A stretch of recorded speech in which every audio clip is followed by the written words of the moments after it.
Kebakaran lahan gambut di Kecamatan Pedamaran, Kabupaten Ogan Kombring Ilir sejak Selasa lalu kini sudah terkendali. Petugas di lapangan menunjukkan api di lokasi kebakaran sudah padam meski sisa asap dalam tanah terlihat. Mencegah api kembali muncul, petugas berjaga di lokasi dan melakukan upaya pembasahan. Petugas memperkirakan luas lahan terbakar akibat kebakaran kemarin mencapai 20 hektar, sementara kedalaman gambut mencapai 1 hingga 3 meter.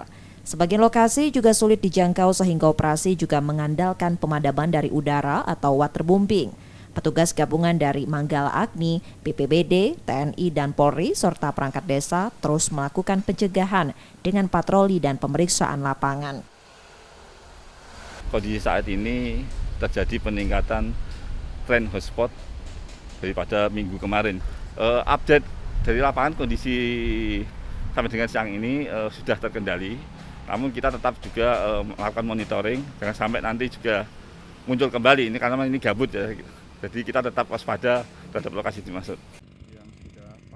Data Kementerian LHK sepanjang 2021 hingga 31 Agustus, kebakaran lahan di Sumsel sudah mencapai 2.000 hektar di lahan gambut dan mineral. Hingga akhir musim kemarau, kebakaran masih mengancam terutama di Kabupaten Oki, Ogan Ilir, Banyuasin, dan Musi Banyuasin. M. Rizky Nurmizan, Kompas TV, Ogan Kombring Ilir, Sumatera Selatan.